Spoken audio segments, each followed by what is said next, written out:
नमस्कार साथियों, स्वागत है आप सभी का आपकी अपनी पाठशाला पर। मैं हूं अंकित अवस्थी। होपफुली आप सभी लोग एकदम मस्त, तंदुरुस्त, दुरुस्त, जो भी होना चाहिए वो सब होंगे। आइए तो आज के सेशन की शुरुआत करते हैं। मेरे साथ में मेरे प्यारे साथी जुड़ चुके हैं। निखिल, संदीप, ललिता, विकास, पंकज, अरविंद, अनुराग, सुधीर, सभी साथियों को वेरी गुड इवनिंग। हाँ जी, Dharmendra, thank you so much.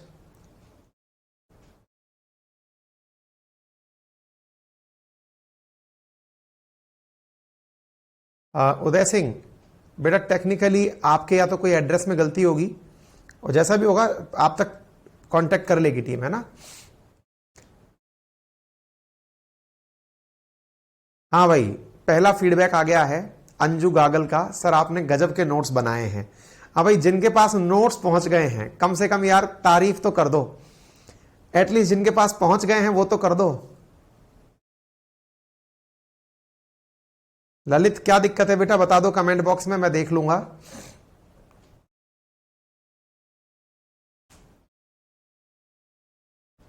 हाँ भाई विकास, बेटा नोट्स का मैसेज एकदम जिस दिन मैंने कहा ना, अगले 5 दिन में सबके, क्योंकि जो हमारे पास ऑर्डर थे ना 30 तारीख तक के सारे ऑर्डर डिस्पैच हो चुके हैं और 1 तारीख से 5 तारीख के बीच में जिन्होंने ऑर्डर किए थे वो अगले 5 दिन में डिस्पैच ही हो जाएंगे। हाँ भाई, प्रहलाद मिश्रा, नोट्स बहुत अच्छे हैं, thank you so much. Mukesh Malav, मेरे पास नोट्स आ गए, thank you. Warship and submarine, बेटा वो जो टाइटल आपके अगर साइंस एंड टेक्नोलॉजी के आपको है ना, जो करंट से रिलेटेड हैं, वो करंट के हम अपडेट करा के आपको मेल पे और भेजेंगे, यानी कि यहीं पे अपडेट करेंगे। धनराज, बहुत शानदार notes, thank you so much.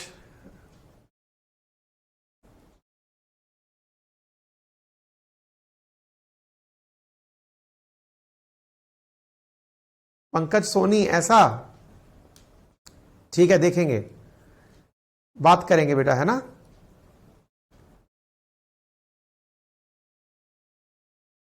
Lakshmi Saini, कुछ रीजन की वजह से नोट्स रिटर्न हो गए। बेटा एड्रेस सही डाला होगा तो हो गए होंगे। चलो, कम से कम मैसेज में आना तो लगा जिनके पास नोट्स डिलीवर हो रहे हैं। वैशाली, सर नोट्स अमेजिंग है, thank you so much, thank you so much. Rahul, sir आपने कहा था 10 से 12 दिन में नोट्स पहुंच जाएंगे। बिल्कुल बेटा, पहुंच जाएंगे, तो पहुंच ही रहे हैं। अब आपके पास नहीं पहुंचे हैं, मैंने जो कहा ना 1 से 5 तारीख के बीच में जिनके ऑर्डर आए थे, क्योंकि हमारे पास एक लॉट जो है ना नोट्स डिलीवरी का वो बचा हुआ है, तो लास्ट लॉट जो जाने वाला है वो इन 5 दिन में सबके पास पहुंच जाएगा, मतलब डिलीवर हो जाएगा।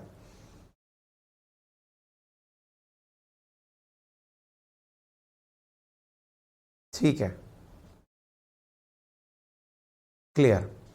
इंग्लिश वाला नोट्स आ रहा है, संदीप कुमार पात्रा, इंग्लिश वाला नोट्स 21 तारीख को आ जाएगा। देखो, हालांकि पता नहीं आप लोगों को कितना ये पता है कि मैं आपकी कितनी, जो आप बोलते हैं वो सारी चीजें करता हूं।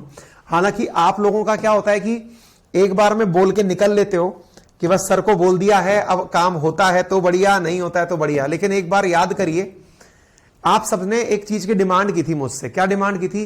कि सर हमें ना आउटसाइडर्स हैं, हमें फॉर्म भरना सिखा दीजिए। याद है आरएएस के फॉर्म के लिए कहा था आपने, आरएएस का फॉर्म कैसे भरना है। आपको पता है आरएएस का फॉर्म भरने के लिए आपने मुझसे डिमांड की थी, ध्यान आ रहा है? कुछ बच्चों ने ताने दिए थे, 2-4 बच्चे ही थे भले ही, कि सर हमें फॉर्म भरने का तरीका नहीं पता चल रहा है। फिर मैंने आपसे कहा था कि मैंने एक वीडियो बना के टेलीग्राम पर डाल दिया है, लेकिन आप लोगों को उससे पार नहीं पड़ी। फिर मैंने बकायदा टीम के एक सदस्य को बिठाकर मैंने कहा भैया कोई एक बच्चा पकड़ो जिसका कि आप कर सकते हो, एक आउटसाइडर स्टूडेंट पकड़ो और उसका फॉर्म भर के दिखाओ, और उसका मैंने प्रॉपर वीडियो डाला है। अगर आपको मिल गया हो तो बता देना। और ये आप लोगों के लिए लगता है, हाँ 19 बुक्स, क्योंकि 2 बुक्स हमने एक कर दी हैं। आ जाएंगे जिनके 28 का ऑर्डर हुए हैं, नोट्स नहीं आए तो बेटा डिलीवरी में टाइम भी तो लग रहा है ना। जिनके पहुंच रहे हैं वो आपके सामने कमेंट बॉक्स में आंसर आ रहा है उन सबके। जिनके पहुंच रहे हैं उनका हमारे पास कमेंट बॉक्स में जवाब आ रहा है ना। अरे कम से कम इस तरह की चीजों के लिए तो वो कर दिया करो। आपको लगता है बस कह दिया हो जाएगा, सर के पास एफर्ट नहीं लगता है। एक जनरली फॉर्म भरने में ना एक व्यक्ति को कम से कम 1 से 1.5 घंटे से ज्यादा का समय लगता है, पूरा भरना, प्रोसीजर करना, ओटीपी आना, फिर ध्यान से करना, ये करना। हमको उसको भरना ही नहीं था, बकायदा उसके लिए प्रॉपर रिकॉर्डिंग करनी थी, उसके ऊपर वॉइस ओवर देना था, तब जाकर के आपके पास वो वीडियो गया है। आप लोग बोल देते हैं और मैं आपके हाँ में हाँ कर जाता हूं। जैसे आप में से कुछ लोगों ने कह दिया सर हमें इंग्लिश के नोट्स चाहिए। अब आपने कह दिया, मैंने इसके पीछे कितने लोग बिठा रखे हैं जो इंग्लिश के नोट्स हिंदी से ट्रांसलेट करके बना रहे हैं। अब ट्रांसलेशन एक तो होता है डायरेक्ट गूगल से कट कॉपी पेस्ट कर दो, डाल दो, लेकिन हमारा तो पूरा की पूरा नोट्स हैंड रिटन है, तो कॉपी किसकी करें? तो पहले वो हैंड रिटन को टाइप करना पड़ रहा है, टाइप करके उसका ट्रांसलेशन के लिए व्यक्ति बिठाना पड़ रहा है। गूगल का ट्रांसलेशन चलता नहीं है उसमें। क्यों नहीं चलता? क्योंकि गूगल तो उसका कुछ और ही बना देता है, अर्थ का अनर्थ कर देता है। स्टील फैक्ट्री इस्पात का पौधा बना देता है वो स्टील प्लांट को। तो ऐसी स्थिति में उनको पढ़ने के लिए व्यक्ति लगाओ प्रॉपर तरीके से उसके अंदर। तो जो काम आप लोग बोल देते हो ना एक बार कि सर ये कर दो, आपकी नजर में वो काम ऐसा होता है कि सर कैमरे के सामने आ गए ना, इनके लिए सब सक्षम है, ये सब कर सकते हैं। ऐसा होता नहीं है। उसके पीछे एक बात बोल के जाने के बाद आपको ऑन एन एवरेज मैं दिन की 5 से 6 क्लासेस तो लेता हुआ दिखाई देता हूं। आपकी क्लास में आने से पहले बिना पढ़े आप क्लास में नहीं आ सकते, पहले उसके लिए पढ़ना है आपको। YouTube के जो सेशंस होते हैं, होते भले ही वो 20-25 मिनट के होते हैं, लेकिन उसकी प्रिपरेशन कम से कम 1-1.5 घंटा मुझे करनी पड़ती है, क्योंकि सीक्वेंस होता है उसका, उसके बारे में अपडेट लेना होता है, कोई गलत सूचना ना चले जाए ये अश्योर करना होता है, सारा कंटेंट का फ्लो बनाना होता है, टीम डिस्कशन होता है, सारी चीजें करनी होती है।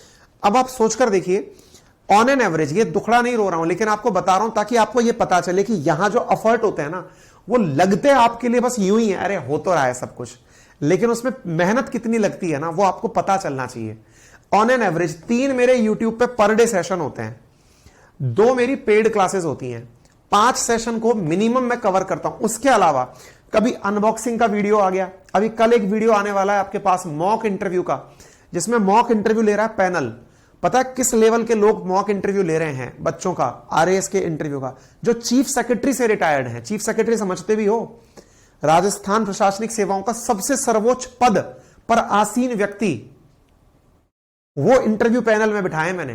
डीन, इलेक्शन कमीशन के ऑफिसर्स, वो पैनल में बिठाएं कि आप पैनल के अंदर बैठिए और इनका इंटरव्यू लीजिए। जो बच्चे 2021 का जो पेपर दिया था उसका इंटरव्यू देने जा रहे हैं, उनके लिए जो पूरी तैयारी चल रही होती है। तो आप सोचिए, कम से कम 8 घंटे तो मैं किताबों से और पढ़ने से अपने आप को दाएं बाएं कर ही नहीं सकता, ये तो औसत टाइमिंग है, ठीक है।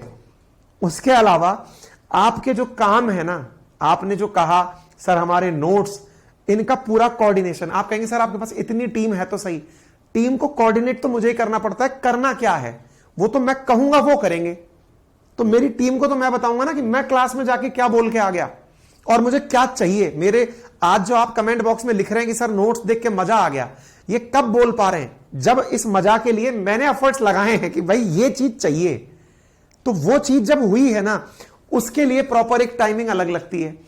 आपका जो चाहे अनबॉक्सिंग का वीडियो बन रहा हो, चाहे किसी आप बड़े बड़े लोगों को आप बुलाओगे, बिना आप मिलने जाओगे तो बुला नहीं सकते उन्हें, उनसे मिलने का टाइम लेना हो, टीम मीटिंग्स करनी हो। आपको पता है, पता नहीं आप में से कितने लोग नोटिस कर पा रहे होंगे, कई बार क्या होता है, बोल सर हमें क्यों बता रहे हो? क्योंकि व्यक्ति अपना दुखड़ा है ना परिवार के लोगों से ही रोता है, और आप तो मेरा परिवार हो, मेरा दुखड़ा सुन लो आप। कई दिनों से नोटिस किया होगा, मेरी आवाज नेचुरल आवाज नहीं आ रही है, जो मेरी नॉर्मल आवाज है ना, वो नॉर्मल आवाज नहीं है। ये सुबह 6 बजे से लेकर के रात आपकी जो आखिरी क्लास होती है 11 बजे तक, 6 से लेकर रात 12 बजे तक नॉन स्टॉप या तो बोल रहा होता हूं, या किसी की सुन रहा होता हूं, या किसी डिस्कशन में होता हूं। इस बीच में 1-2 घंटे सेहत के लिए भी निकालता हूं, चाहे वो कभी भी निकल रहे हो। जो आपने देखा ना, अभी मेरा 90 डेज के अंदर 21 kg जो मैंने रिड्यूस किया है, तो वो सेहत के लिए भी समय निकाला है। आप लोग ये सब दुखड़ा इसलिए सुनिए क्योंकि आपको लगता है एक बार इसने बोल दिया तो बस हो जाएगा। भाई इसके पीछे एफर्ट्स लगते हैं। अब आप में से कुछ लोग जो कह रहे हैं सर मेरा उस दिन ऑर्डर था आज तक क्यों नहीं आया, भाई कोरियर पे मैं चढ़ के थोड़ी जाऊंगा, कोरियर है आप तक पहुंचेगा। ये एविडेंस है कि लोगों तक पहुंच रहा है, वो आपके सामने कमेंट बॉक्स में लिख रहे हैं।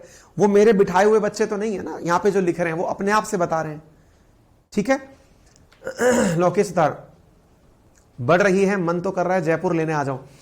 अभी बेटा जयपुर में हमने ऑफलाइन कहीं भी उपलब्ध नहीं करा है, हम अभी ऑनलाइन का ही कोटा पूरा नहीं कर पा रहे, जिन्होंने डिमांड किया उन तक ही नहीं पहुंचा पा रहे। अब इस बीच में आपको क्या लगता है ना कि सर हमसे दुखड़ा मत रो, लेकिन सुनो, आप मेरा दर्द सुनो, कोई तो सुनेगा ना मेरा दर्द, आप ही नहीं सुनोगे तो कौन सुनेगा।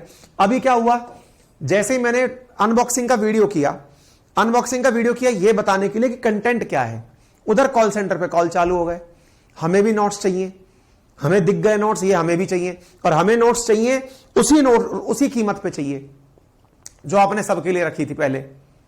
हमने कहा भाई हमने 5999 कर दी, नहीं हमें पुरानी नोट पर चाहिए, सर से कहिए पुरानी रेट पर हमको नोट्स दें। फिर आज बैठ करके मैंने कहा भाई सुनो, इन बच्चों के लिए खोल दो, नहीं तो ये कॉल सेंटर खा जाएंगे आपका। तो कितने तरीके की चीजें है ना।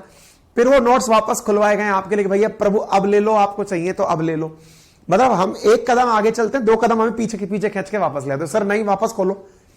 अब वो 2-5 बच्चे भी अगर एक दिन में ऐसे मिल जाए ना जो आपके पीछे पड़ने वाले हो, हमारे पास 5 कॉल सेंटर हैं, पांचों की पांचों एनी टाइम अंगेज हैं, कोई भी फोन कर रहा है कोई उठाएगा नहीं, आपका चल रहा है बिजी चल रहा है साहब।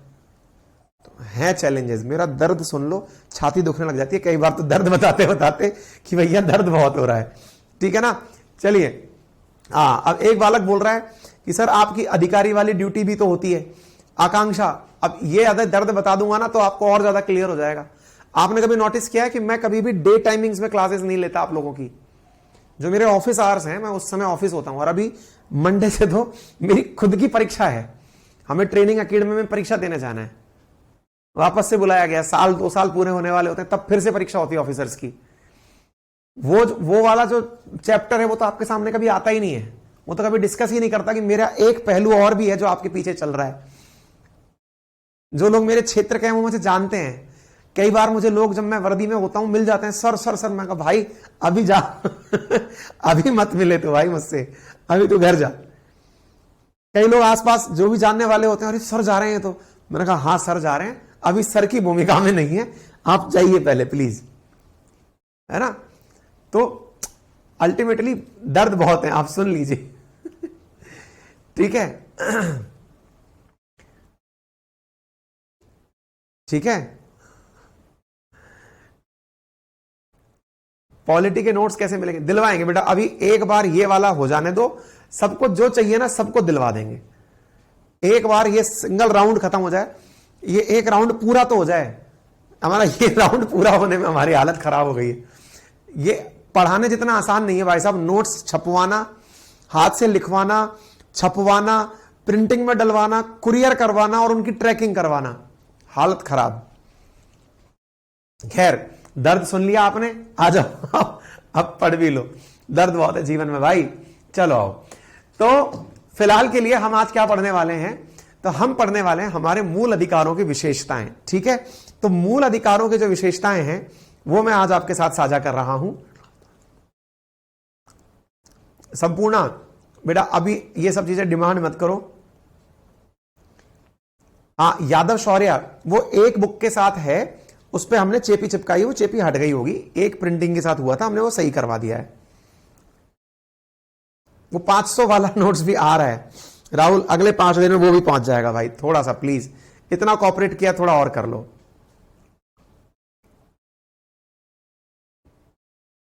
कुछ लोग सर जानबूझ के परेशान करते हैं, डिलीवरी कंपनी ने सबको मैसेज करके लोकेशन ट्रैकिंग डाल दी है, पता है मुझे, भाई इनके पास नहीं गई ना ट्रैकिंग आईडी, वो परेशान कर रहे हैं। आ जाओ भाई साहब, मूल अधिकारों की बात कर रहे थे, मूल अधिकार क्या होते हैं, कैसे होते हैं, इनकी बात कर रहे थे। हमने मूल अधिकारों में पहले देखो ये समझो मूल अधिकार है क्या। मैंने जो पहले वाले लेक्चर में पढ़ाया था बहुत बुनियादी और बेसिक सी बातें बताई थी, थोड़ा फील करते हैं इसको। मूल अधिकार आया कहां से, सबसे पहले शब्द कहां से आया, फंडामेंटल राइट किसने दिया था, और ये क्या बवाल है ये। आपने पहले दिन में समझाया अधिकार क्या होता है, कर्तव्य क्या होता है, ये बताया। आया कहां से सर ये, मैंने कहा भाई ये ब्रिटेन से आया। जैसे प्रस्तावना के केस में हमने ऑस्ट्रेलिया और अमेरिका पढ़ा था ना, ऐसे ही मूल अधिकार जो है वो कहां से आया था, वो आया था ब्रिटेन से, यूके से। अच्छा यूके से कैसे आया सर, आने का मतलब क्या होता है सर। मैं कहा भैया इसका मतलब ये होता है सबसे पहले मूल अधिकार दिए ब्रिटेन में गए थे। अच्छा अधिकार कैसे दिए गए थे सर, हमने कहा लिख के दिए गए थे कि ब्रिटेन में रहने वाले लोगों को ये चीजें दी जाएंगी। सर लिखित में अगर दिए गए थे तो इस लिखित पत्र का कोई नाम था क्या? बिल्कुल, इसका नाम था मैग्ना कार्टा। मैग्ना कार्टा एक पत्र, एक गारंटी पत्र, एक प्रकार की ऐसी व्यवस्था जिसमें जो चीज दी जा रही है उसको अश्योर किया जा रहा है कि यह चीज हम आपको देने की गारंटी कर रहे हैं। ठीक है, तो ब्रिटेन वालों ने सन 1200 से 1300 के बीच में ही, मतलब आप और हम तो 1945-47 में जाकर के मूल अधिकारों की बात कर रहे हैं, 1950 के बाद से मिलना शुरू होता है। ब्रिटिशर्स ने सन 1216 के अराउंड ही अपना मैग्ना कार्टा जारी कर दिया था। आप सोचिए वो हमसे कितना आगे थे। वो हमें कहते क्या थे कि आप लोगों को सही मायने में पता ही नहीं है कि आजादी होती क्या है। हमको क्या पता था? हम पहले विदेशी आक्रांताओं के प्रभाव में रहे। मध्यकालीन भारत के अंदर कोई भी फॉरेन इन्वेडर्स आए, उन्होंने अपने अनुसार राज किया, मन में आया जो दिया। वाकई में हमारा एक समय ऐसा था जिस समय हम इंडियंस को यह पता ही नहीं था कि असल मायने में सिविलाइजेशन होती क्या है, असल मायने में सभ्यता होती क्या। और ये ऐसा नहीं था कि हम पुरातन काल से बेवकूफ थे, पुरातन काल से तो नॉलेजफुल थे। बीच का काल जब हमारी संस्कृति को तोड़ा गया ना, हमारे लिटरेचर को खत्म किया गया, हमारी पुरानी चीजों को खत्म किया गया, उस दौरान हम अनजान होते चले गए। खैर कोई नहीं जी, ये भी एक चीज थी जो होती चली गई। अब क्या हुआ, अधिकारों के मैग्ना कार्टा में नाम, जैसे आज आपको मालूम होगा प्रधानमंत्री Narendra Modi Bastille day parade में गए थे। कहां पर? फ्रांस गए थे। वहां पर क्या था, हमने फ्रांस से भी कुछ सीखा। बेस्टाइल डे के बारे में मैंने पढ़ाया भी था, और अभी जो अभी थोड़ी देर पहले अपने होने वाला है,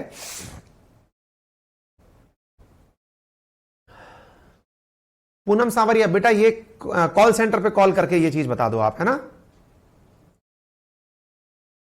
सृष्टि बिल्कुल मैं भी पढ़ाऊंगा, लेकिन पहले पहले आप उनसे पढ़ लीजिए, है ना। निकलेगा बिल्कुल, राहुल निकलेगा। पूजा पारीक बेटा हरीश सर को डिटेल में लिखवाने के लिए बोल देंगे, लेकिन वो पूरा की पूरा डिटेल जो वो पढ़ा रहे हैं ना, वो सारा आपको नोट्स में मिल जाएगा, वहां से देख लीजिएगा। ठीक है, वो जो डिटेल नहीं भी लिखवा पा रहे हैं वो सारा की सारा वहां मिल जाएगा। मेरे तो ये एज इट इज में ये जो लाइन दिखा रहा हूं ना, ये एज इट इज नोट्स में है, मतलब लाइन तक चेंज नहीं है, ये की ये लिखी हुई है। आप यूं समझ लो मेरी क्लास पढ़ रहे हो और वही नोट्स की किताब खोल के पढ़ लो, सब यही की यही लिखा हुआ है, यही की यही सीक्वेंस चल रहा है। आप उस सीक्वेंस को एज इट इज फुलफिल कर सकते हैं। ठीक है,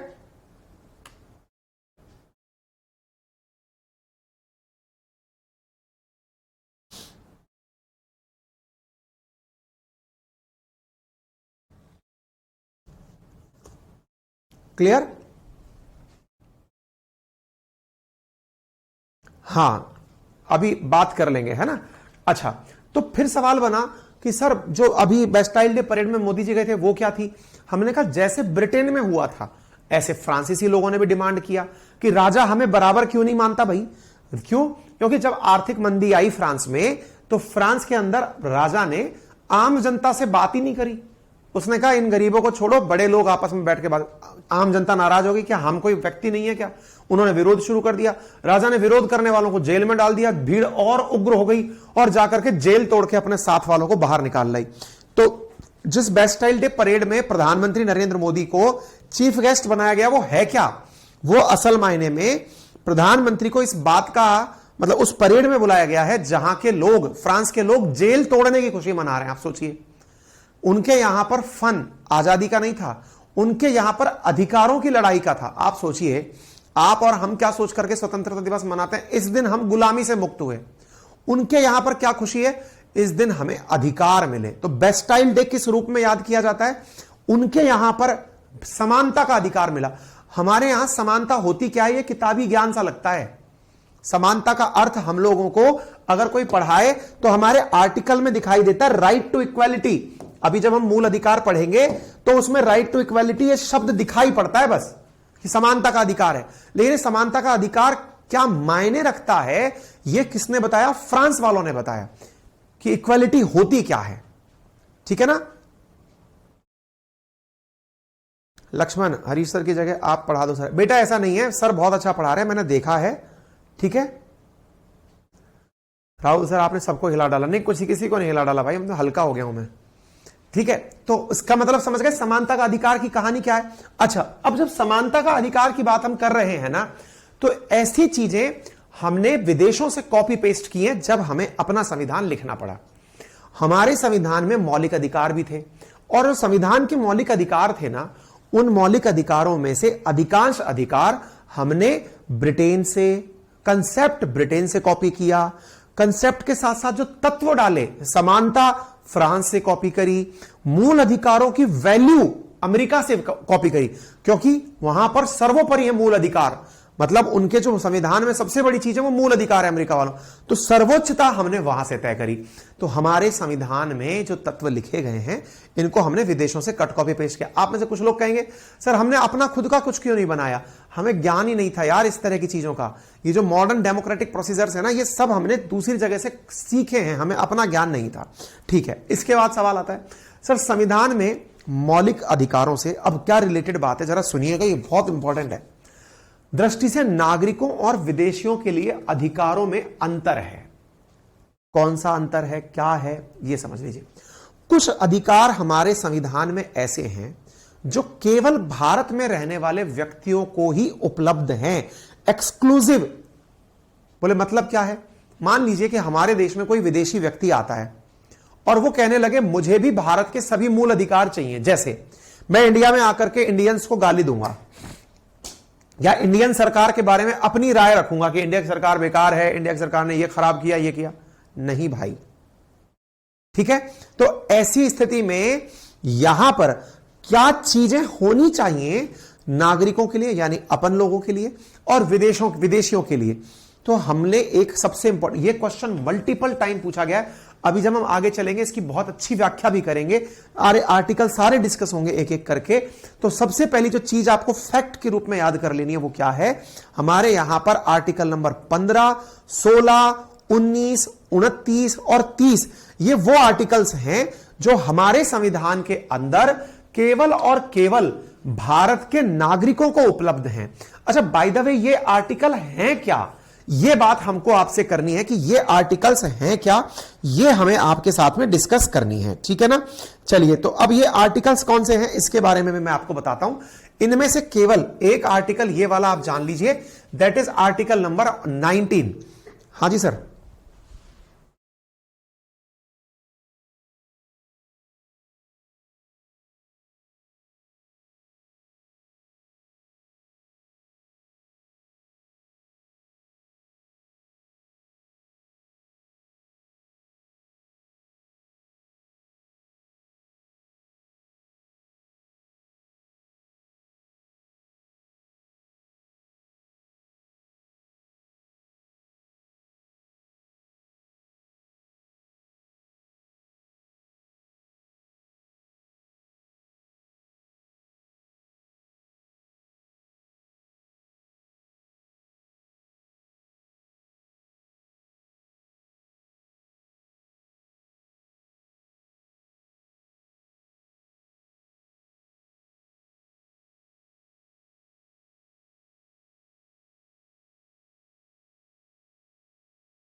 हाँ जी, तो यहां पर क्या निकल के आया, 15, 16, 19, 29, 30, जिसमें 19 नंबर आर्टिकल क्या कह रहा है, 19 नंबर आर्टिकल जो अपन ने बहुत ज्यादा चर्चा में लिया है, अभिव्यक्ति की आजादी का। तो ये सबके लिए नहीं है, ये हमारे लिए है। 15 और 16 में क्या है, 15, 16 में है आरक्षण की बातें। आज मान लो सीमा जो है वो वहां से पाकिस्तान से भाग के इंडिया आ गई और इंडिया आकर के कहे कि मुझे भी यहीं पर रिजर्वेशन चाहिए, तो भैया आप क्या रिजर्वेशन दे दोगे? क्योंकि आर्टिकल 15 के अंदर और 16 के अंदर, 15 में नौकरियों में आरक्षण है, 16 में आपके कॉलेजेस के अंदर एडमिशन में आरक्षण है। क्या आप आरक्षण दे देंगे? जवाब है सर किसी और को क्यों दे दें, ऐसे तो कल को कोई बांग्लादेशी घुसाएगा, ऐसे तो कहीं कल को कोई बाहर से श्रीलंका वाला घुसाएगा, नेपाल से घुसाएगा, ऐसे किस किस को दे लेंगे। इसका मतलब क्या हुआ कि हमारे यहां पर ये जो अधिकार हैं ये एक्सक्लूसिव हैं हमारे अपनों के लिए। तो ये आर्टिकल्स क्या हैं, ये सारी बातें हम लोग आपको बताएंगे, ठीक है ना। अच्छा, आगे देखते हैं। ये वाद योग्य हैं, ये विशेषताएं क्यों लिख रहे हैं अपन, क्योंकि कई बार मूल अधिकार ना पूछकर उनकी विशेषताएं पूछ ली जाती हैं कि विशेषताएं बताओ क्या हैं। तो ऐसी स्थिति में संविधान के मौलिक अधिकारों की दृष्टि से विदेशियों में पहली बात अंतर स्पष्ट किया गया है, नंबर 1। दूसरा, हाँ, कुलदीप साहू लिख रहे हैं, सर इकोनॉमिक्स वाले सर से कहें कि कंसेप्ट समझाने में थोड़ी इजी लैंग्वेज यूज करें। देखो, हालांकि ये बात मुझे बोलनी नहीं चाहिए, लेकिन कई बार कहते हैं बंदरों को अदरक हजम नहीं होती और गधों को गुड़ हजम नहीं होता। तुम्हें पता है जो सर तुम्हें इकोनॉमिक्स पढ़ा रहे हैं ना, अब फिर वही वाली बात है कि ये पढ़ा रहे हैं तो इसका थोड़ा मैं वैल्यू बता देता हूं कि वो हैं कौन। हालांकि ये चीज आप लोगों को ना पता रहे, हमने ये ही सुनिश्चित किया था आपको बताने से पूर्व। वो हैं कौन थोड़ा सा जान लेते हैं अपन, है ना। जो इकोनॉमिक्स पढ़ा रहे हैं, मैं उनकी क्लास में तो नहीं आया बताने, आपको बता दे रहा हूं। जो आपकी क्लासेस में माधव बैच में सुबह इकोनॉमिक्स पढ़ा रहे हैं ना, वो ज्वाइंट सेक्रेटरी लेवल के व्यक्ति हैं, ठीक है। ज्वाइंट सेक्रेटरी का मतलब समझते हैं आप? मतलब आप और समझिए, जो इकोनॉमिक सर्वे आप पढ़ रहे हैं ना, उस इकोनॉमिक सर्वे में कई चीजें ऐसी हैं जो उन्होंने खुद ने सरकारी डॉक्यूमेंट में अपने हाथ से डाली हैं। राजस्थान सरकारें जो बिल एक्ट बनाती हैं, वो व्यक्ति हैं, वो ऐसे एक्ट्स को बनाते हैं, हाथ से लिखकर सरकार को देते हैं कि इसमें यह भाषा डालो। उनके लेवल तक पहुंचने की कोशिश करो। बड़ा हाथ पैर जोड़कर मैं उनको लेके आया हूं। और सोचो, जब हमारा ओटीएस में ट्रेनिंग था ना, ऑफिसर्स ट्रेनिंग एकेडमी में जब हमारी ट्रेनिंग होती है, जिस समय हम लोगों को ट्रेन किया जाता है फाउंडेशन कोर्स के अंदर, तो ट्रेनिंग में भी यही पढ़ाने हमको आते थे। जो सिलेक्टेड कैंडिडेट्स हैं ना, जो सिलेक्शन पा जाते हैं, जब सिलेक्शन पा जाते हैं तब उनकी क्लास होती है, वो उनको क्लास पढ़ाने वाले व्यक्ति हैं। मैंने आपके फाउंडेशन बैच में, नटराज बैच हो या माधव बैच हो, इसमें जो लोग डाले हैं ना, जिनसे हाथ जोड़ जोड़ करके मन्नतें करके कि सर क्लास पढ़ा दो, ये एक भी हल्का आदमी नहीं है। जो भी आपके सामने अभी जो क्या बोलते हैं, मैंने जो बोला है कि आपका इंटरव्यू पैनल बनाया है, जो इंटरव्यू पैनल बनाया गया है ना, उसमें चीफ सेक्रेटरी का मतलब समझ रहे हो, जब तुम कभी आईएएस बनोगे, आईएएस बनकर जब टॉप मोस्ट पोस्ट से रिटायर्ड होगे, वो व्यक्ति आपके इंटरव्यू पैनल में बैठे हुए हैं। थोड़ी कद्र कर लो इन चीजों की यार।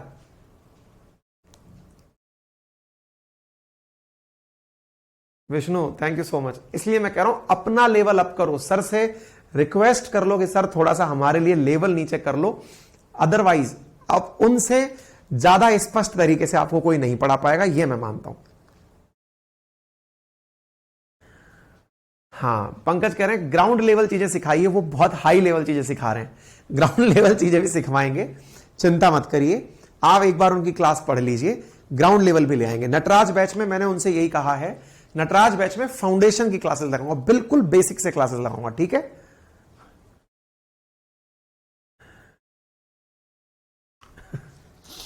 खैर कोई नहीं, सब तरह के हमारे पास लोग हैं। दूसरा टर्म है ये वाद योग्य है। वाद योग्य होने का मतलब क्या होता है?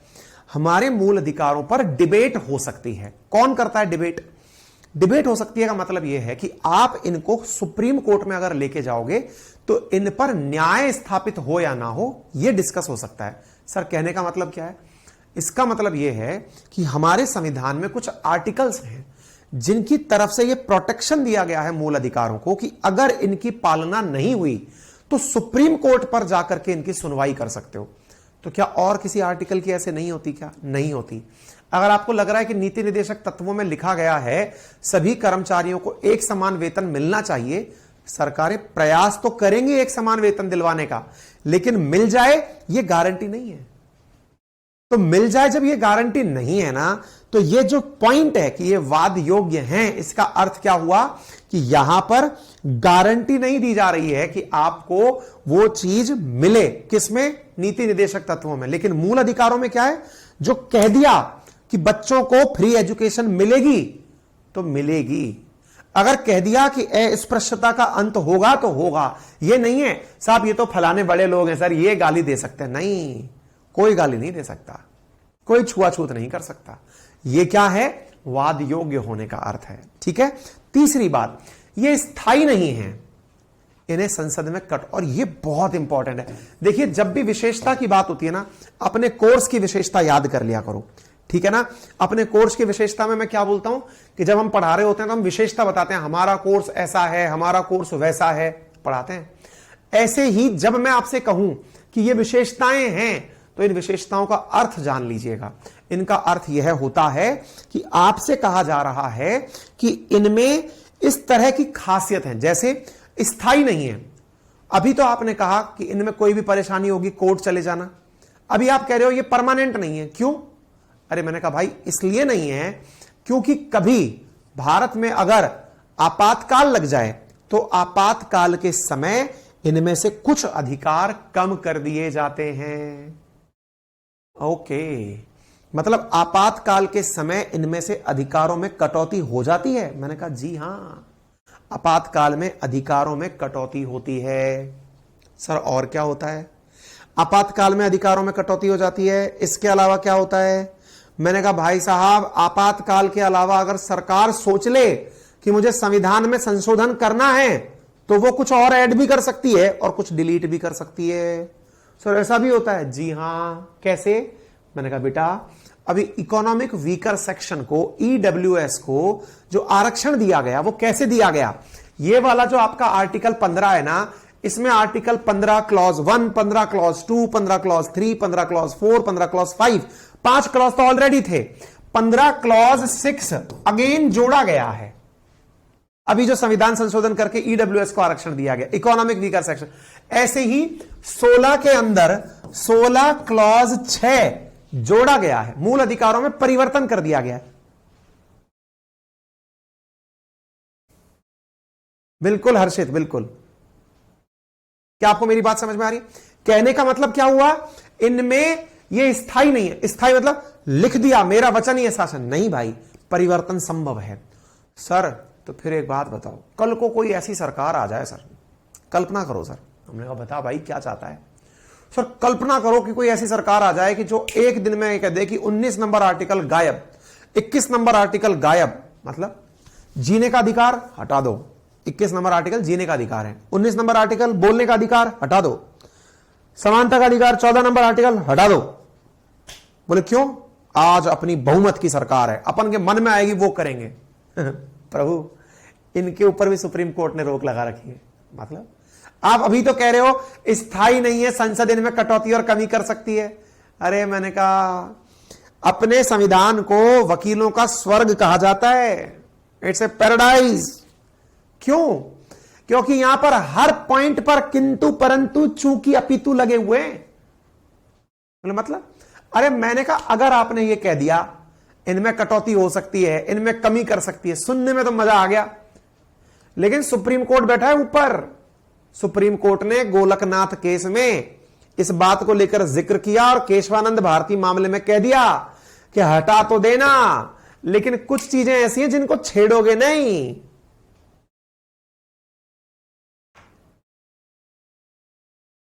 क्या आप मेरी बात समझ पा रहे हो?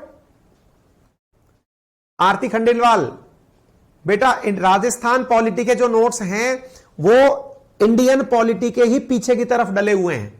इंडियन पॉलिटी का जो नोट्स है ना, उसमें एंड में देखना, लास्ट में इंडियन पॉलिटी के पीछे जो राज व्यवस्था में लिखा, असल में वो राजस्थान की वो है, उसी बुक के अंदर आपके राजस्थान की पॉलिटी है, ठीक है। और साइंस एंड टेक्नोलॉजी के जो कुछ टॉपिक्स आप कह रही हो ना, वो करंट अफेयर्स के कारण, क्योंकि हमने आगे एक नोट डाला है, करंट अफेयर से अपडेट होकर के चीजें जाएंगी, तो करंट अफेयर के टाइटल्स आप सबको जब करंट अफेयर बन जाएगा, जैसे सर अभी पढ़ा रहे हैं, करंट अफेयर का जैसे तैयार होगा उसका साइंस एंड टेक्नोलॉजी का, वो आपको सेंड कर दिया जाएगा, ठीक है।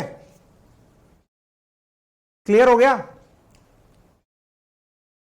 राहुल? गुड। तो समझ में आ रहा है अब आपको क्या बोला मैंने आपको कि यहां पर ऐसा पॉसिबल नहीं है साहब, आपके मन में आ गया जो कर लिया आपने, नहीं, यहां पर हर चीज के अंदर कंडीशन डली हुई है। केशवानंद भारती मामले में सुप्रीम कोर्ट ने साफ कह दिया था कि सुनो ये सब नहीं चलेगा, हमने कुछ बेसिक प्रिंसिपल्स बना दिए हैं, बेसिक स्ट्रक्चर नहीं टूटना चाहिए, कुछ भी तोड़ लो।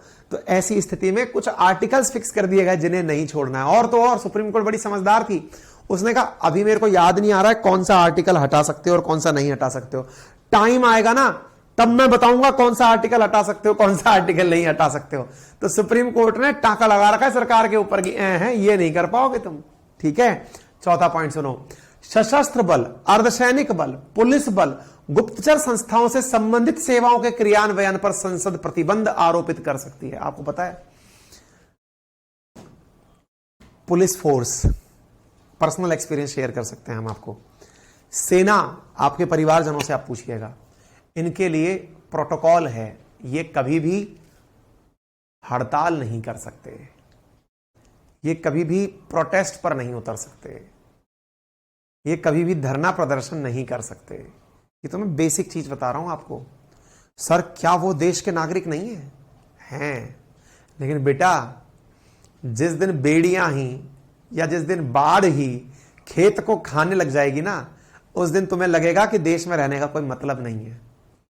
आज फ्रांस में प्रोटेस्ट क्यों हुए थे? जो 5 दिन पहले फ्रांस में प्रोटेस्ट हुए थे, क्यों हुए थे? क्योंकि पुलिस ने बंदूक लगाई, टक से किसी को मार के उड़ा दिया। पुलिस का मनमाना तरीके से किसी को मार देना पूरे फ्रांस में आग लगा दिया। आप सोचिए, जिनके हाथ में हथियार है और वो अपनी मर्जी के माफिक बैठ गए, आज हड़ताल है भाई, आज काम नहीं करेंगे। आपको पता है, अगर इस देश में से केवल 1 घंटे के लिए, देश के किसी भी भाग से केवल 1 घंटे के लिए पुलिस हटा ली जाए और यह अनाउंस कर दिया जाए कि 1 घंटे पुलिस नहीं रहेगी, आपको क्या लगता है? इतनी शर्मनाक घटनाएं अंजाम दे जाएंगी कि आपको डर लगने लगेगा जीवन से कि पुलिस हमारी कितनी बड़ी आवश्यकता बन गई है। हमें 200-250 साल की जो गुलामी रही ना, उसमें पुलिस शासन की आदत डाल दी गई। सर हटा ली जाए से क्या मतलब है? गांव में कोई पुलिस थोड़ी होती है बेटा, पुलिस होती नहीं है। लेकिन जब हमारी गाड़ियां गांव में से गुजरती है ना, जब किसी व्यक्ति से मिलने जा रहे होते हैं, तो पूरा मोहल्ला पलट पलट के देख रहा होता है किसके आई है। इसका मतलब उनके मन में यह भय रहता है, अपराधी के मन में यह भय रहता है कि अगर कुछ गलत कर दिया तो ये बख्शने यहां तक भी नहीं आएंगे। समझ में आ रहा है कुछ? पुलिस का होना और पुलिस का भय होना, और भय किसमें होना? अपराधियों में होना, और आम जन में विश्वास होना। राजस्थान पुलिस की टैगलाइन नहीं है। क्या आप बात समझ पा रहे हो? तो कहने का अर्थ क्या है? कहने का अर्थ यह है कि पुलिस व्यवस्था अगर प्रोटेस्ट पे आ जाए, आप हैंडल नहीं कर पाओगे। इसलिए सशस्त्र बल, आपको क्या है पता है, कुछ दिनों पूर्व कुछ एक दो सैनिक थे, अगर आपको याद हो, जिन्होंने फोर्स में होते हुए अपना वीडियो बनाकर खाने को लेकर के एक वीडियो बना दिया कि यहां पर हमें ये खराब खाना मिल रहा है, और वो व्यक्ति जो है वो आकर के चुनाव लड़ने भी मोदी के सामने खड़ा हो गया था।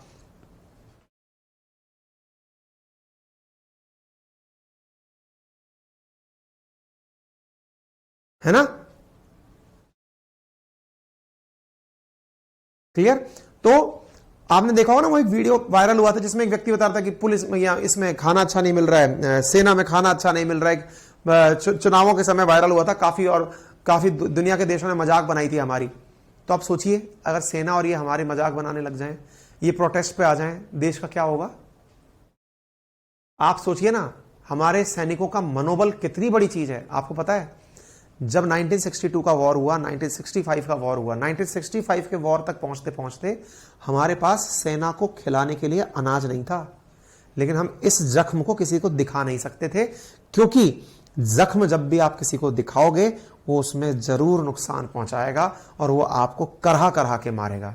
लाल बहादुर शास्त्री ने तभी नारा दिया था, जय जवान जय किसान। और वो नारे के पीछे की कहानी क्या थी कि आह्वान किया गया पूरे देश का कि हमारा जवान जो एक वक्त के खाने के साथ उस कठिन चोटी पर लड़ने के लिए मजबूर हो रहा है, हे देशवासियों, एक समय का खाना सब छोड़ दो ताकि हम अपने सैनिक को एक वक्त का खाना भेज सके। समझ रहे हो आप? ऐसी घटना बोलते समय रोए खड़े हो जाते हैं। कल्पना करिए कितना भीषण समय रहा होगा वो। और जब वो भीषण समय था ना, क्यों? क्योंकि देश को मनोबल की आवश्यकता थी कि कुछ भी करिए, और पूरे देश ने एक वक्त का खाना छोड़ा। खुद प्रधानमंत्री ने अपने वक्त का खाना छोड़ा और जनता ने एकदम आंदोलन रूपी अनाज पैदा किया और हमारे सैनिकों को भेजा। इसलिए सेना, सशस्त्र बल, गुप्तचर एजेंसी ये कभी प्रोटेस्ट नहीं कर सकती।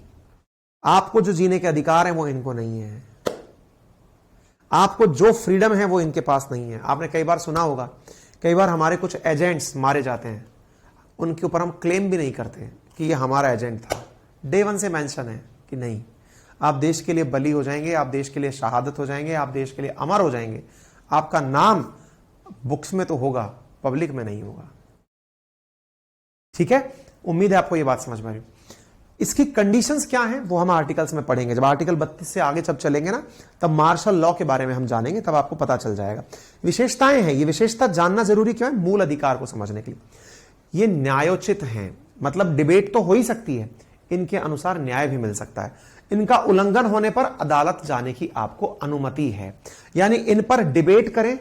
आपको लगता है कि इसका कोई भाग ऐसा है जो कि न्याय संगत नहीं है, हटाने की बात हो, हटाने की चर्चा करें। और अगर आपको ऐसा लगता है कि न्याय योग्य के साथ साथ, डिबेट के साथ साथ इनके ऊपर कोर्ट में जाने की आवश्यकता है, तो आप कोर्ट भी जा सकते हैं। ठीक है,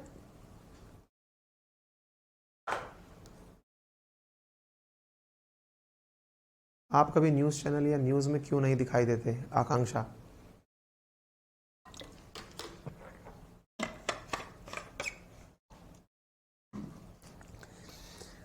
हर चीज की एक कीमत होती है और हर चीज का सही वक्त होता है।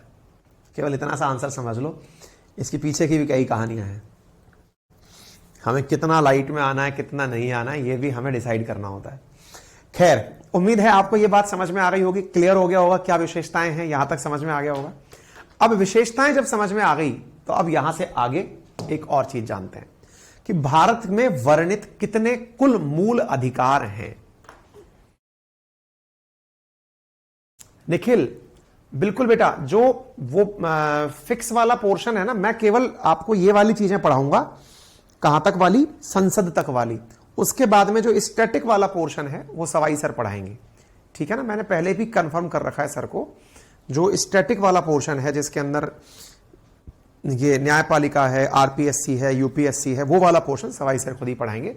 मैं केवल प्रियम्बल, मूल अधिकार, डीपीएसपी और जो समझने वाली चीजें हैं, फेडरलिज्म, केसेस हैं, संशोधन हैं, जिनमें डिबेट और डिस्कशन की जरूरत है, केवल मैं वही वाले टाइटल्स आप लोगों के लूंगा। ठीक है ना?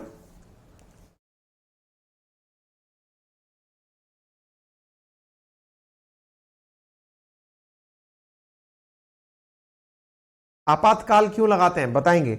आपातकाल जब आएगा तब बताएंगे। Saroj, thank you so much,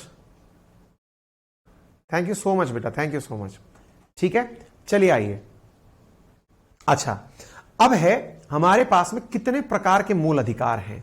तो हमारे पास कुल मिलाकर के 6 प्रकार के मूल अधिकार हैं। कौन कौन सा?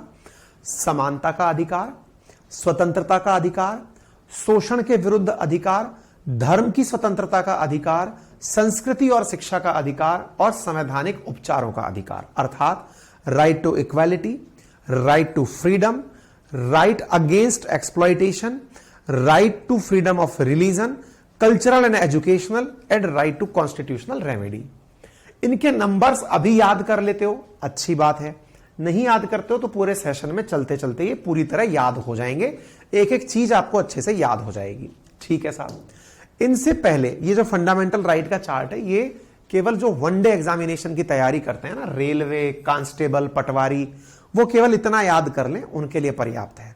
यहां से आगे जिसमें अब आप एंट्री कर रहे हैं, ये स्टेट पीसीएस, यूपीएससी, बड़े एग्जाम जो लोग टारगेट कर रहे हैं, अब वो इस वाले चीज में उतरे। उन लोगों के लिए चैप्टर वहीं खत्म हो गया, मूल अधिकार का। कौन सा आर्टिकल है, कौन से आर्टिकल में क्या लिखा हुआ है, वो नंबर पे ही खत्म हो गया वनडे एग्जामिनेशन वालों के लिए। यानी जिन्हें रेलवे, स्टेट पीसीएस, कांस्टेबल, कभी इस तरह का परीक्षा देने जाना हो, केवल उतना देख लेना भाई, है ना। मजबूरी आ जाए, कभी ऐसे आ जाए। यहां से आगे उतरना हो तो अब आप अगले मैदान में एंट्री कर रहे हैं। क्या है? सबसे पहले आर्टिकल नंबर 12 की बात करते हैं। आर्टिकल नंबर 12 में एक शब्द का उपयोग किया गया है जिसका नाम है राज्य। और बदकिस्मती देखिए कि मैंने अपनी पीएम बख्शी, अगर आप कहें तो मैं आर्टिकल आपको पढ़ के सुना दूं, अदरवाइज नेट से पढ़ के सुना दूंगा। होल्ड करना एक सेकंड बस।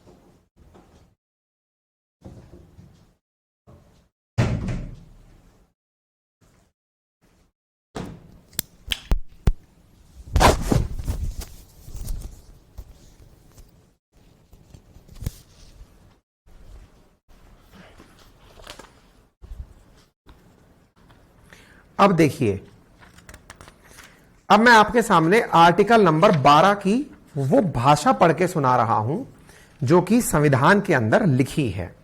क्या लिखी है?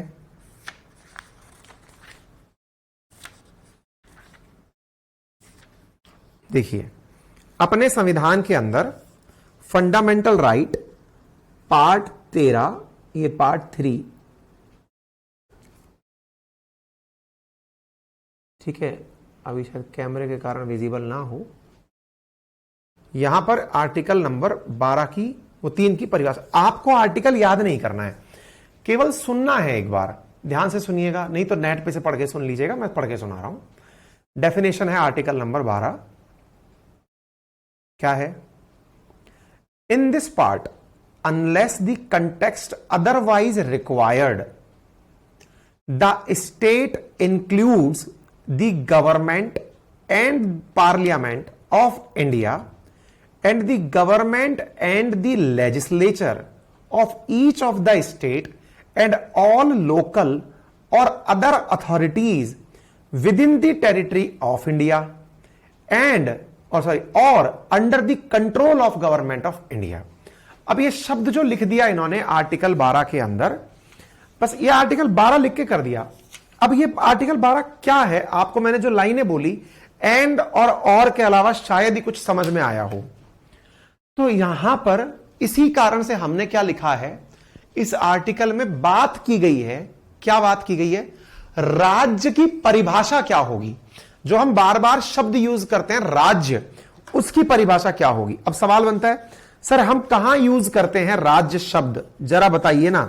मैंने कहा चलिए, आर्टिकल नंबर 13, आपके पास पीएम बख्शी हो पढ़ के देख लेना, नहीं हो तो मैं बोलकर सुना रहा हूं, ठीक है। यहां पर आर्टिकल 13 में एक शब्द मेंशन्ड है, अब उस शब्द को बस सुनना, बाकी सब छोड़ देना। आर्टिकल 13 के अंदर जो शब्द मेंशन्ड है वो है, the state shall not make any law which take away और abridges the rights conferred by this part and any law made in contravention of this clause shall to the extent of contravention be void। कुछ नहीं सुनना था, अंग्रेजी में था। कई बच्चे कहेंगे अंग्रेजी क्यों बोल रहे हो, हिंदी क्यों नहीं बोल रहे हो? क्योंकि संविधान निर्माताओं ने भी हिंदी नहीं लिखी, उन्होंने भी अंग्रेजी में ही संविधान लिखा था, क्योंकि कट कॉपी पेस्ट किया था, अंग्रेजी में ही लिखा हुआ था। एक ही शब्द है, निशा थैंक यू सो मच बेटा, थैंक यू सो मच। एक ही शब्द है यूज किया गया जिसका नाम है द स्टेट। जो आपको कान में फोकस करना था वो शब्द क्या था? The state. अब आर्टिकल 14 पढ़ के सुना रहा हूं मैं आपको। आर्टिकल 14 मैं केवल आपके लिए पढ़ के सुना रहा हूं, दिख रहा हो नहीं दिख रहा हो कोई बात नहीं, मेरे पास है ये आर्टिकल 14, ये रहा है ना, पढ़ के सुना रहा हूं। लिखा है राइट टू इक्वालिटी की बात करेंगे, समता के अधिकार की बात करेंगे। यहां पर लिखा है, आपको केवल एक चीज को कान में जोर से सुनना है बस, the state shall not deny to any person equality before the law और the equal protection of laws within the territory of India. क्या शब्द सुनाई दिया? The state. ठीक है, कहना क्या चाहते हो? अरे हम कहना कुछ नहीं चाह रहे हैं, एहसास करा के मानेंगे आपको कि इसमें शब्द जो यूज किया गया है वो क्या है। हमारे संविधान में आर्टिकल 15 सुनते हैं, ये रहा 15। सर मत सुनाइए ना, हमें कुछ मतलब नहीं आ रहा, हमें कुछ समझ नहीं आ रहा, क्यों सुना रहा? हमें सुनोगे बेटा, तब जाकर आपको पता चलेगा 12 नंबर आर्टिकल केवल परिभाषा के लिए यूज किया गया है। क्या बात कर रहे हो? अरे हां भाई, फिर पढ़िए 15 नंबर में फिर क्या लिखा है? The state shall not discriminate against any citizen on ground only on religion, race, caste, sex, place of birth or any of them। Sir बाकी तो समझ में नहीं आया, लेकिन जो आपने एक लाइन बोल दी ना, क्या? द स्टेट, बस यही सुनना था, बस इतना ही सुनना था आपको, बस इतना ही सुनना था, मगर बिल्कुल इतना सही सुनना था। सर और कोई आर्टिकल है क्या? मैं कहा कोई सा भी आर्टिकल निकाल लो। ये आर्टिकल 16 रहा, आर्टिकल 16, ये मैं जब पढ़ता था ना उस समय की है ये 13वां एडिशन है इस पीएम बख्शी का, पुरानी है ये, है ना। अब जो मैं जयपुर में दिखाता हूं आपको, दूसरे वाले स्टूडियो से जो क्लास दिखाता हूं ना, वो मेरे पास 17वां एडिशन है पीएम बख्शी का, ये 13वें नंबर का एडिशन है जब हम पढ़ा करते थे उस समय का। इसमें फिर से एक शब्द मेंशन है, फिर से क्या, वही एक शब्द उठा करके, the state, there shall be equality of opportunity for all citizen in matter relating to employment, appointment to any office under the state. No citizen shall under the state, फिर से state. अब तक आपको मैंने जितने भी आर्टिकल सुनाए, उन शब्दों में क्या आपको अब तक एक शब्द कान में गुंजायमान होने लगा या नहीं? जरा बोलकर सुनाइए, क्या शब्द है? The state. कोई सा भी आर्टिकल निकालिए, शब्द में एक ही शब्द है, the state, the state, the state. और अगर आपको यह द स्टेट शब्द समझ में आ गया, अगर आपको यह द स्टेट शब्द समझ में आ गया, तो इसका मतलब क्या है? अब मैं आपको वो बता देता हूं कि इसका मतलब केवल इतना है कि द स्टेट बोलते ही आपको राज्य की बात नहीं समझनी, राजस्थान, पंजाब, बिहार, गुजरात, इनकी बात नहीं करनी, तो किसकी बात करनी है? राज्य की परिभाषा जो आर्टिकल 12 में दी गई है। क्या कहती है? आर्टिकल 12 में कहा गया है राज्य का मतलब क्या होगा? क्या होगा? भारत सरकार व संसद राज्य है। एक मिनट सर, ये हमारे 28 राज्य, 8 यूनियन टेरिटरी, ये क्या है? चर्चा है, मैं कही तो केवल भारत सरकार व संसद राज्य है। और समझ लेना, पॉलिटी पढ़ते समय पहला नियम जो किताब ने कह दिया वही मानना है, बाकी सब फर्जी बातें हैं। दूसरा, राज्य सरकार व विधानमंडल राज्य है। सभी स्थानीय प्राधिकारी व अन्य प्राधिकारी राज्य हैं। सर ये प्राधिकारी, अरे मैंने कहा अथॉरिटीज। सर बड़ा कंफ्यूजन है। हमने कहा किस बात का? किसको अथॉरिटी मानोगे? सर आपको भी अथॉरिटी मान ले क्या? मैंने कहा अभी तक मेरे ऊपर सवाल नहीं पूछा किसी ने कि किसी राज्य सेवा के कर्मचारी को भी अथॉरिटी माना जाएगा क्या। एक्सप्लेन नहीं है, एक्सप्लेनेशन नहीं है इस चीज का। आर्टिकल 12 में जो सबसे ज्यादा एम्बिगुअस चीज है, जिस पर सवाल उठा उठा के बार बार पूछा जाता है, बताइए निम्न में से राज्य कौन है। हर बार की परीक्षा में कोई नया नाम आ जाता है। अगर यूपीएससी ने पूछ लिया या अदर स्टेट पीसीएस ने पूछ लिया, अगली बार की जो किताब छप के आती है उसमें उसको देख लेते हैं आंसर देख के, हाँ भाई इसको भी राज्य माना गया है। मतलब असल में क्या है, यहां अपनी राज्य की परिभाषा में एक शब्द मेंशन कर दिया गया है, और वो क्या है? Other authorities. क्या शब्द मेंशन कर दिया गया? Other authority. अदर शब्द की कोई परिभाषा नहीं है।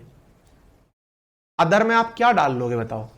कल को मुझसे पूछा जाए, Ankit Awasthi are you a authority? मैं कहा बिल्कुल। पूरे जिले का जितना भी स्टाफ है वो मेरे कहे अनुसार काम करता है। उनकी छुट्टी से लेकर के उनको सीएल, पीएल, जीएल जो चाहिए वो सब मैं अश्योर करता हूं। उनके सारे केसेस को मैं साइन करता हूं। I am the authority. Question पूछ लें फिर आपके बारे में? मैं कहा भाई ना, अपने बारे में मत पूछना। बोले क्यों? मोस्ट एम्बिगुअस थिंग है ये, मोस्ट अस्पष्ट चीज है अथॉरिटी क्या होती है। क्या आप मेरी बात समझ पा रहे हो? इसका मतलब ये जो शब्द है, अब आपको क्या समझना है? तो उदाहरण आपको रट के चलने हैं समझदारी से। क्या समझने हैं?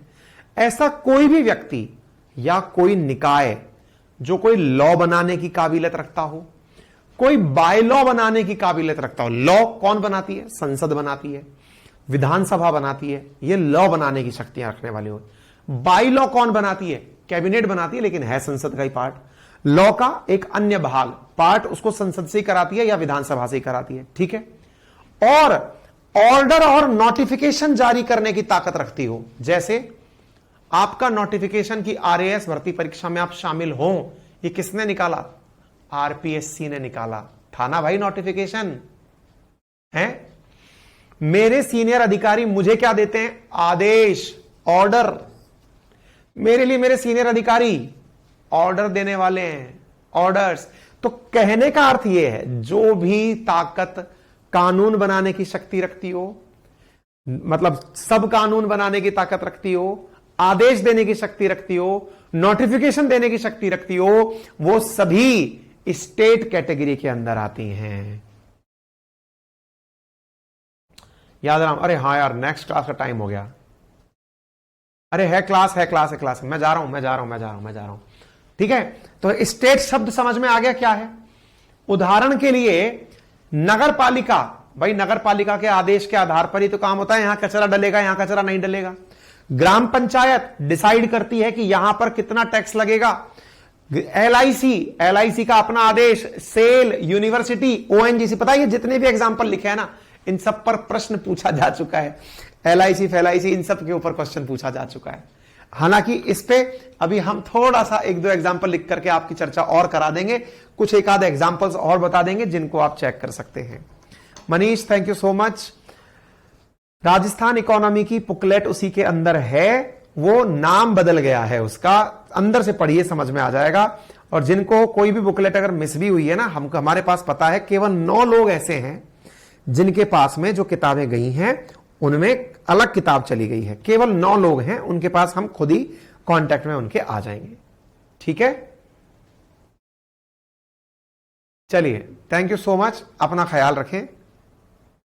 फीलिंग वाले नोट्स हैं, अहमदाबाद से हूं, नोट्स मिल गए। Suman Nokwal thank you so much. Manish thank you so much. हाँ भाई, जो हमारे इन बैचेस के विद्यार्थी हैं, नटराज बैच के विद्यार्थी, अगर अभी भी कोई बच्चा ऐसा है जो नोट्स लेना चाहता है हिंदी माध्यम के, तो 1 वीक तक मैंने और ऑप्शन खोला है। Nataraj application, Nataraj code use करके वो 4000 में ही ये सारे नोट्स मंगा सकता है भाई। फिर आप हमें परेशान मत करना, फिर हमें इंग्लिश मीडियम के वाले नोट्स भी निकालने। 21 तारीख से मोस्ट प्रोबेबली उनका अनाउंसमेंट हम कर देंगे। ठीक है, चलिए थैंक यू सो मच, अपना ख्याल रखें, बाय बाय।